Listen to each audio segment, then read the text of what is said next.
हम पहुंच चुके हैं इस्कॉन के महाभोग की महापाकशाला में, जहां भोग का निर्माण किया जाता है और फिर सुबह शाम दिन भर यहां पर भक्तों का तांता लगा रहता है।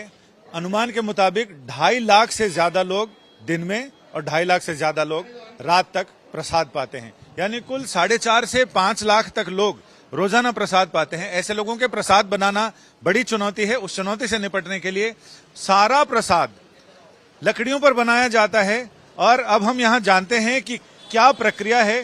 क्योंकि ये महापाकशाला है, ये भंडार गृह है, मां अन्नपूर्णा का भंडार, जहां से सारी सामग्रियां आती हैं और इसके साथ ही ये क्रेन्स के थ्रू और ट्रॉलियों के थ्रू यहां से लोगों तक भेजा जाता है, जहां पर भक्त प्रसाद पा रहे हैं। हम बात करना चाहेंगे कि आखिर यहां इतनी सारी चीजें कैसे मैनेज हो पा रही हैं। तो आप इधर आ जाइए और हमें समझाते हुए चलिए कि आखिर ये 2.5 लाख लोग प्रसाद पा रहे हैं और ये कैसे संभव आप लोगों ने किया। तो मधुकांत दास नाम है मेरा। तो ये संभव है उत्तर प्रदेश सरकार के सहयोग से, और इस्कॉन का जो इंफ्रास्ट्रक्चर है मेगा किचन्स को मैनेज करने के लिए, तो हम रेगुलर रूप से करते हैं अलग अलग त्योहारों में।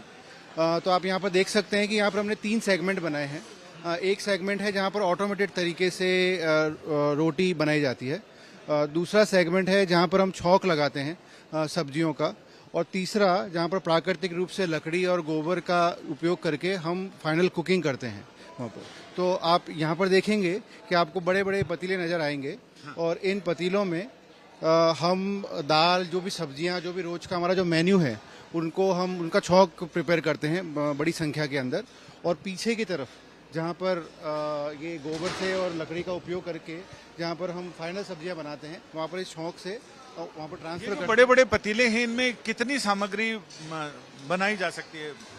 तो ये जो सेटअप है, इस पूरे सेटअप में प्रतिदिन हम 25,000 लोगों का एक समय के अंदर प्रसाद बना सकते हैं। अच्छा, 25,000 लोगों का एक समय के अंदर, और कई बार बनाना पड़ता है, तो आखिर उसमें बहुत सारे लोगों को शामिल करते हैं। हाँ, तो एक दिन में हम 4 बैच निकालते हैं, तो लगभग 1 लाख लोगों को हम एक दिन में यहाँ से प्रसाद कर देते हैं। और ऐसा ही एक किचन हमने और बनाया है, तो लगभग 2 लाख लोगों को हम प्रतिदिन भोजन खिला सकते हैं।